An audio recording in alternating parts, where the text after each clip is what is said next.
जिल्हाध्यक्ष राजेंद्र फाळके तात्या,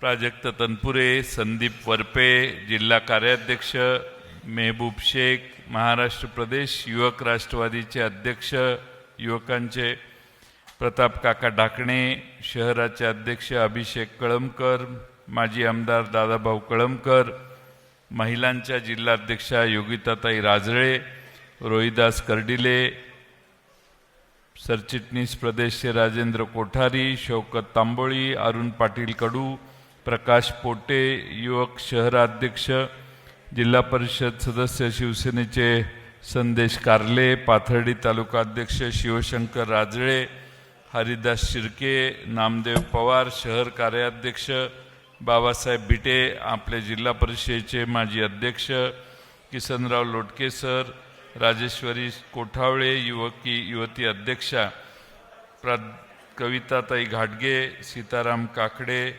केशव बरड, डॉक्टर आठरे साहेब, सर्वच व्यासपीठावरील आणि समोरील मान्यवर आणि बंधू भगिनींनो, आज आपल्या सर्वांना येऊन भेटावं आणि आपल्या लोकसभा दक्षिण या निवडणुकीची चर्चा करावी हा हेतू होता. मी सातारा लोकसभा मतदारसंघ, म्हाडा लोकसभा मतदारसंघातले 3 मतदारसंघ विधानसभेचे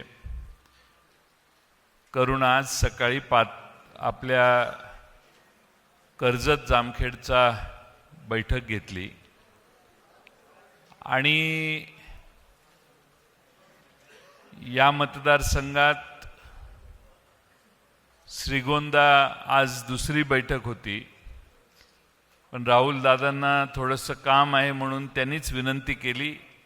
ते नव्यानं त्या ठिकाणी श्रीगोंद्याला स्वतंत्र मेळावा घेणार आहेत म्हणून तो ऐनवेळी आपण कार्यक्रम रद्द केला आणि उरलेल्या राहुरी, पारनेर,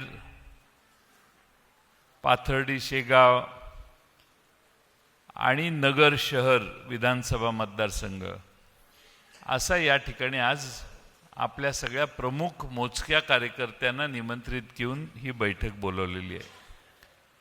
आपणा सर्वांना बोलवण्याचं कारण येणारी लोकसभा आपल्याला लढवायची आहे, पण तेवढ्यात काल 2 महिन्यापूर्वी हिअरिंग संपल्यानंतर निवडणूक आयोगाला कालचा मुहूर्त सापडला आणि त्यांनी राष्ट्रवादी काँग्रेस पक्षाचा त्यांच्या समोर असणारा जो डिस्प्यूट म्हणून ते म्हणतात असा निकाल जाहीर केला, ज्याच्यावर आता महाराष्ट्रभर आणि देशभर लोक नाराजी व्यक्त करतायत. हा निकाल चुकीचा आहे अशी भावना भारतीय जनतेत निर्माण झालेली आहे आणि देशामध्ये असा पक्ष पळवण्याचा प्रकार, याचा निषेध सर्व स्तरावर आज व्हायला लागलेला आहे. आणि म्हणून आजचं गणित थोडंसं बदललं. मला सारखे फोन यायचे सगळ्यांचे की उद्या बैठक आहे किंवा नाही. त्यामुळं बऱ्याच लोकांना असं वाटलं की आता बैठक होण्याची शक्यता नाही. निवडणूक आयोगाने दिलेल्या निकालाचा बाकीचे सोपस्कार, त्यानंतर आपल्याला नाव पक्षाचं देण्याचा जो भाग आहे तो दिल्लीत महाराष्ट्र प्रदेशचे सरचिटणीस आणि पवारसाहेब आणि राष्ट्रीय आपले सरचिटणीस जितेंद्र आव्हाड वगैरे सगळे त्या ठिकाणी काम करत आहेत. त्यामुळं मी माझा दौरा कायम ठेवला आहे. आता थोड्या वेळाने शिरूरला सभा आहे, त्यानंतर शिक्रापूरला आसपासच्या तिकडच्या 2 तालुक्यातल्या कार्यकर्त्यांना बोलवण्यात आलेलं आहे. मी हे यासाठी करतोय की आता लोकसभेच्या निवडणुका जवळ येणार आहेत. लोकसभेच्या निवडणुकीमध्ये आपण अजून उमेदवार आपल्या लोकसभा मतदारसंघाचा ठरवलेला नाही. पवारसाहेब त्याचा योग्य निर्णय लवकर करतील अशी अपेक्षा आहे, पण एकदा तो निर्णय झाल्यावर आपण सगळ्या मतदारसंघामध्ये ताकदीनं काम करायला सुरुवात केली पाहिजे. लोकसभेची निवडणूक म्हणजे देशाचे प्रश्न लोक मांडत असतात आणि या देशामध्ये सध्याची परिस्थिती काय आहे याची माहिती तुम्हा सगळ्यांना आहे, याची मला खात्री आहे. आज रुपयाचं अवमूल्यन झालंय. 62-63 रुपयाची किंमत एका डॉलरच्या मागची ती आता 83-83.5 रुपयावर गेलेली आहे. देशावर 56 लाख कोटी रुपयाचं कर्ज 13-14 साली होतं. आता फार नाही 205 लाख कोटी रुपयाचं कर्ज झालेलं आहे. घरी जाऊन तुमच्या घरातल्या पहिलीतल्या मुलालाही तुम्ही सांगू शकता की तुझ्या डोक्यावर 1.5 लाख रुपयाचं कर्ज आहे. या देशातल्या लोकसंख्येला प्रत्येक माणसाच्या डोक्यावर 1.5 लाख रुपयाचं कर्ज आहे. कर्ज असण्याबद्दल दुमत नाही, पण एवढं कर्ज काढलेलं आहे त्यामुळे देशाची आर्थिक परिस्थिती धोक्यात येईल असा इशारा जयंत पाटलांनी नाही दिलेला, आंतरराष्ट्रीय नाणेनिधी संस्थेनं दिलेला आहे की जास्त आता जरा पुढे गेला तर श्रीलंकेसारखी परिस्थिती व्हायला वेळ लागणार नाही. या देशामध्ये आपण सगळ्यांनी देशाच्या आर्थिक परिस्थितीबरोबर सामाजिक परिस्थितीकडे देखील लक्ष दिलं पाहिजे. या देशामध्ये सामाजिक विषमता निर्माण झालेली आहे. जातीमध्ये धर्मामध्ये तणाव निर्माण व्हायला लागलेले आहेत. या देशातल्या सर्वच जनतेला प्रभावित करून येणाऱ्या लोकसभेच्या निवडणुका कशा आटपता येतील हा बघण्याचा प्रयास एका बाजूने चालू आहे. दुसऱ्या बाजूने आज तुम्हाला काहीच फारशी हालचाल दिसत नाही, ही खरी वस्तुस्थिती आहे. पण मला खात्री आहे की यापूर्वी जेव्हा जेव्हा अशी सत्तांतरं झाली तेव्हा तेव्हा समोरची बाजू निपचित शांत होती आणि लोकांनी 2004 झाली, लोकांनी त्याआधी इंदिरा गांधींच्या सरकारच्या वेळी इंदिरा गांधी जाताना पण आणि इंदिरा गांधी येताना पण या देशामध्ये जनतेनं सायलेंट क्रांती केलेली आपल्याला विसरता येणार नाही. आणि म्हणून या देशातले सामाजिक आर्थिक प्रश्न हे आपल्या सगळ्यांनी डोळ्यासमोर ठेवून लोकांच्या मतदारांपर्यंत पोहोचण्याचं काम केलं पाहिजे. महागाईचा उच्चांक गाठलेला आहे. दुसऱ्या बाजूने बेकारी वाढायला लागलेली आहे. जवळपास 11% बेकारी तरुणांची गेलेली आहे. नवी गुंतवणूक भारतात होत नाही कारण सामाजिक शांतता भारतात राहील याची खात्री देशात जगाच्या पाठीवरच्या लोकांना कमी झालेली आहे. या देशामध्ये सरकारच्या वतीनं सांगितलं जातं की आम्ही 25 कोटी लोकांना दारिद्र्य रेषेच्या बाहेर काढलं, पण त्याचबरोबर 80 कोटी लोकांना मोफत धान्य देतो, मोफत रेशन देतो अशी घोषणा देखील दुसरीकडे करावी लागते. हे विरोधाभास जनतेपर्यंत पोहोचवण्याचं काम आपण सगळ्यांनी केलं पाहिजे. येणारी निवडणूक ही तुमच्या आमच्यासाठी फार महत्त्वाची आहे. आज भले आपलं चिन्ह गेलं असेल, पक्ष गेला असेल, तरी सुप्रीम कोर्ट आपल्याला न्याय देईल अशी आमची सगळ्यांची धारणा आहे. आणि त्यानंतर पलीकडे जाऊन शेवटी नाईलाज झाला तर आपल्याला नवं नाव पक्षाचं आणि नवं चिन्ह घेऊन जनतेपर्यंत जावं लागेल. 99 साली देखील अचानकपणाने साहेबांनी हा पक्ष स्थापन केला, घड्याळ चिन्ह घेतलं, खात्री नव्हती पण महाराष्ट्रभर ते घड्याळ पसरलं. आज पुन्हा तीच परिस्थिती दुर्दैवाने महाराष्ट्रात निर्माण करण्याचा प्रयत्न काही लोक करतायत. पण जे चिन्ह आपण घेऊ ते त्यावेळी 99 साली व्हॉट्सअप काही भानगड नव्हती. त्यामुळं आता कुठलाही संदेश कुठेही काडी लावायची म्हटल्यावर 10 मिनिटात लागते, वेळ लागत नाही बातमी पसरवायला. त्यामुळं कोणतीही अफवा जशी झपाट्याने पसरते तसं कोणत्याही प्रकारची बातमी शेवटपर्यंत जाऊ शकते, सामान्य माणसाला सहजगत्या कळू शकतं. आणि आता लोक अडाणी राहिलेली नाहीत. त्यामुळे पक्षाचं नाव आणि चिन्ह जे साहेब घेतील ते क्षणार्धात लोकांच्यापर्यंत पोचेल त्याची चिंता करण्याची मनात काही शंका ठेवू नका. लोक फार हुशार आहेत, आपल्यापेक्षा मतदार पुढं आहे हे कधीही न विसरता कर्डिले साहेब आपल्याला काम करायचं आहे. त्यामुळे नाउमेद होण्याची गरज नाही. आपल्याला थोडीशी अडचण आहे, थोडासा प्रश्न आहे. आपलेच बरोबरची लोक सत्तेत जाऊन बसून त्या ठिकाणाहून सर्वांना आवाहन करतायत, सगळ्यांना रोज निमंत्रणं येत असतील, पण त्यामुळं पवार साहेबांच्या प्रती असणारी निष्ठा मात्र आज महाराष्ट्रातले कार्यकर्ते सोडायला तयार नाहीत. आणि म्हणून माझ्यासारख्या कार्यकर्त्याला असं वाटतं की पाथर्डी मतदारसंघात आमचे काकांनी जोर धरलेला आहे. मध्ये काहीतरी यात्रा काढलेली, कोल्हे साहेब आले होते ना, कोल्हे साहेब तिथं एवढी मोठी सभा घेतली म्हणून मी आज पाथर्डीचं नाव काढलेलं नाही तर मी पाथर्डीलाही आपला मेळावा आपण घेणार होतो. पण अमोल कोल्हे तिथं परवाच 10-12 दिवसात काहीतरी येऊन गेले. त्यामुळं त्या ठिकाणी प्रताप काकांना जास्त त्रास तसदी देणे योग्य नाही, म्हणून पाथर्डीचं आज आपण शक्यतो टाळलं. कर्जत झालं, श्रीगोंदा ठरलेलं आहे. आता आम्ही प्रतीक्षा करतोय ती पारनेरची. आमच्या 2 भगिनी पारनेरच्या ज्या स्पीडनं बोलल्या त्यावरून पारनेरकडून आम्हाला बऱ्याच अपेक्षा आहेत. आणि मला खात्री आहे या दोघी एवढ्या मोकळ्या पद्धतीनं बोलल्यामुळं पारनेर शरद पवार साहेबांच्या मागं उभा राहायला काही अडचण येईल असं मला वाटत नाही.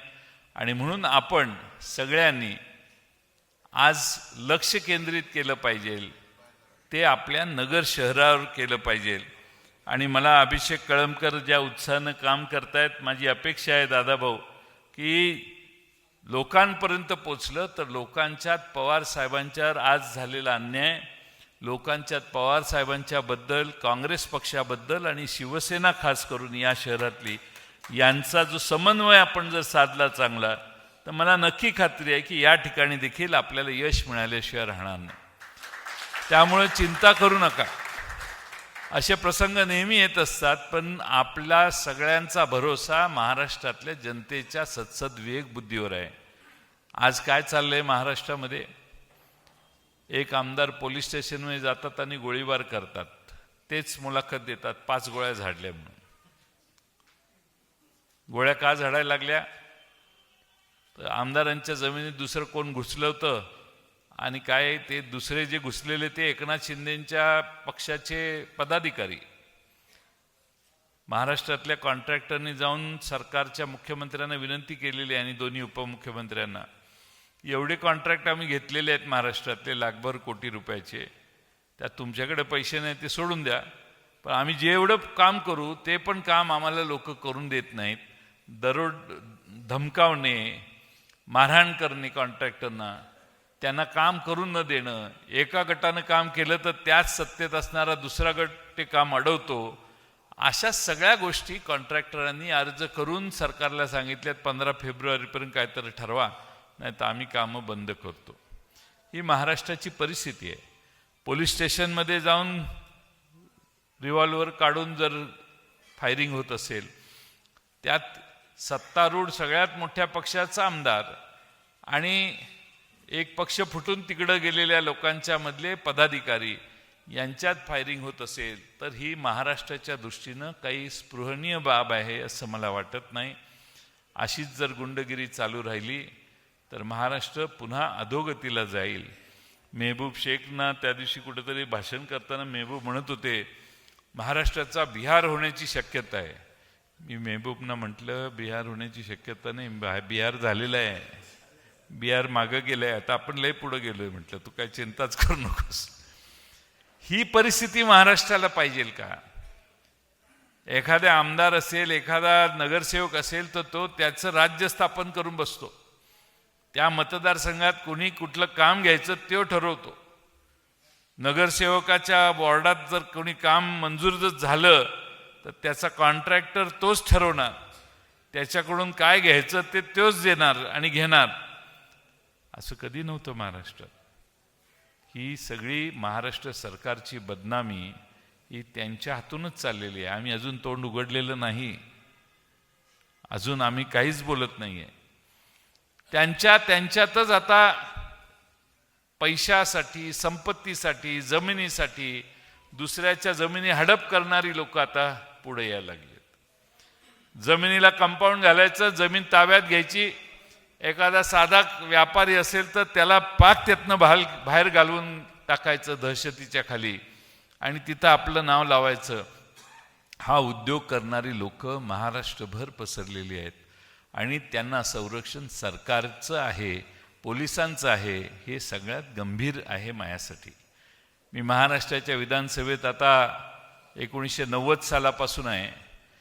एवढी दुर्दशा, सामाजिक परिस्थिती, कायदा व सुव्यवस्थेची परिस्थिती एवढी खालच्या स्तरावर पोचलेली मी कधी बघितलेली नाही.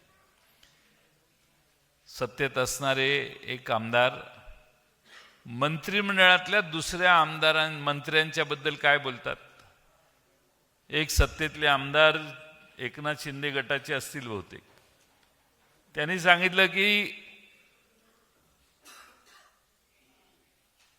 आपले छगन भुजबळ साहेब, त्या छगन भुजबळांच्या पेकाटात लाथ घाला आणि त्यांना मंत्रिमंडळातून बाहेर काढा. हे पाठिंबा त्या मंत्रिमंडळाला देणाऱ्या एका आमदाराचं वक्तव्य आहे. बरं, तो बोलला म्हटल्यावर मुख्यमंत्र्यांनी त्याला दम द्यायला पाहिजे की नाही. 2 उपमुख्यमंत्री आहेत, एक पण नाही, एक कमी पडले म्हणून 2 उपमुख्यमंत्री आहेत, त्यांनी दम द्यायला पाहिजे की नाही. हे कसा बोलतोयस तो. एकाने तोंड उघडलेलं नाही. सहन करण्यापलीकडे हे काही करू शकत नाही. भुजबळ साहेबही त्याच्यावर प्रतिक्रिया व्यक्त करत नाही. त्यामुळं मराठ्यांच्या आरक्षणाची निर्णायक परिस्थिती आणण्याचं काम मनोज जरांगे करतायत. पण सरसकट आरक्षण मराठ्यांना, आमचं अपेक्षा होती 50-52% पुढं जाऊन मराठ्यांना आरक्षण करण्याचा ठराव सरकार करेल, पण तसं काही झालेलं नाही. दुसऱ्या बाजूने ओबीसी जो समाज आहे तेही प्रचंड अस्वस्थ आहेत. त्यांच्याही काही सरकारकडून अपेक्षा आहेत, त्यावरही सरकार काही बोलत नाही. धनगर समाजाच्या मागण्यांच्या बाबतीत सरकार काही करत नाही. हे सगळं चित्र बघितलं तर सामाजिक दृष्ट्या समाजात अस्थिरता निर्माण करण्याचं काम मागच्या 1.5-2 वर्षात झालेलं आहे आणि त्यासाठी तुम्ही डोळस होण्याची गरज आहे. ठीक आहे, कुठं रस्ता झाला, गटार झालं, थोडं इकडं तिकडं झालं, ते कामं होतच असतात. पण आता विचारानं आपण कुठं थांबायचं आणि कुठं चालायचं याचा विचार करण्याची वेळ आलेली आहे. आणि आपली ही लढाई ही आता कामं, ह्यांनी ही 4 कामं केली, ह्याने 5 कामं केली, ते कामं करणारे सगळ्या कॉन्ट्रॅक्टर आपल्याकडे आता येत नाहीत. सवांना सत्तेत असल्यावर येतात. त्या सगळ्या कॉन्ट्रॅक्टरना तुमच्या मित्र जर कुठे बाबासाहेब बिटे असतील तर त्यांना सांगा की बजेटमध्ये जेवढा आकडा लिहिलेला असेल तेवढंच काम कर. त्याच्यापेक्षा समजा 10 कोटीचं काम आहे, बजेटमध्ये 2 कोटी दाखवलेत, 2 कोटीचं काम करून थांब. कारण त्याच्या पुढचं काम केलं, 5 कोटीचं काम केलं, ते 3 कोटी 3 वर्षांनीच मिळतील. आता कारण सरकारच्या खिशात पैसे नसताना सरकारने 1,60,000 कोटी रुपयाची कामं जाहीर केलेली आहेत. पैसे बजेट मांडलं त्या दिवशी 17,000 कोटी रुपये नव्हते, महसुली तूट होती सरकारची.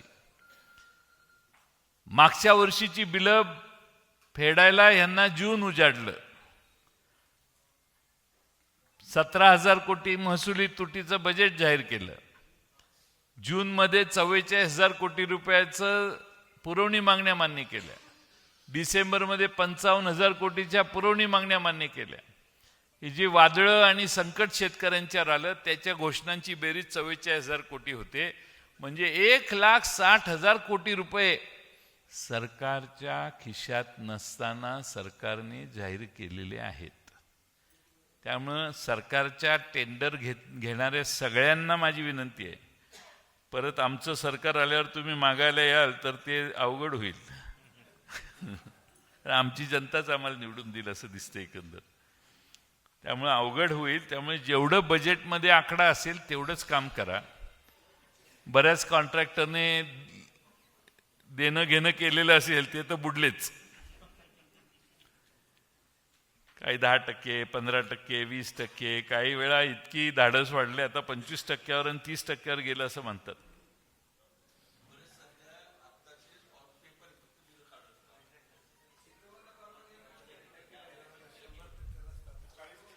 त्यामुळे तुमच्या तालुक्यात सगळ्या कॉन्ट्रॅक्टरना मिटिंग घ्या रात्री आणि सांगा, बेट्यानं जेवढं कागदावर बजेट लिहिलेलं आहे पुरवणी मागण्यात तेवढंच काम त्या कामासाठी करा. जेवढे पैसे धरले असतील ते ज्यादा केले तर हेलपाटे घालत बसावं लागेल आणि रस्त्यावर यायला लय वेळ लागणार नाही. वेळ बराच झालाय, बऱ्याच गोष्टी मी सांगण्यासारख्या आहेत, पण शिरूरला सभा आहे. अशोक पवार साहेब आलेत आम्हाला घेऊन जायला. 5 वाजताची सभा त्यांनी जाहीर केलेली होती. इथं नाहीत, खाली आहेत, ते खाली आहेत. 5 वाजताची सभा होती, त्यामुळे वेळ झालेला आहे. आपल्या सर्वांना एवढंच सांगायला आलोय की संघर्ष करण्यासाठी सगळ्यांनी तयार राहा. थोडासा काळ त्रासाचा असेल, पण शरद पवार साहेबांच्या मागं महाराष्ट्र उभा राहील. त्यामध्ये तुम्ही सगळ्यांनी देखील ताकदीनं ताकद उभी करा आणि ही लोकसभेची जागा निवडून येण्यासाठी जे जे करता येईल ते करा. जिल्हा अध्यक्ष आमचे तात्या यांना माझी विनंती आहे की प्रत्येक विधानसभा मतदारसंघातल्या बूथ कमिट्यांना चालना देण्याचं काम तात्या लवकरात लवकर करा. जिल्हा महिला अध्यक्ष आमच्या आहेत, त्यांनी प्रत्येक तालुक्यात फिरून महिलांची प्रचार करणारी 50-100 महिलांची फौज तयार करायला पाहिजे. युवती अध्यक्षांनी देखील प्रत्येक तालुक्यात 50-50 मुली तयार करायचं काम पुढच्या महिन्याभरात केलं पाहिजे. कारण 1 मार्चला निवडणुका जाहीर झाल्या तर 25-30 एप्रिलपर्यंत निवडणुका होऊन जातील. त्याच्या आत तुम्ही आपल्या कामाला लागा एवढीच विनंती करतो आणि आपल्या सगळ्यांची आभार मानून माझे 2 मिनिटाचं भाषण हे संपवतो. धन्यवाद.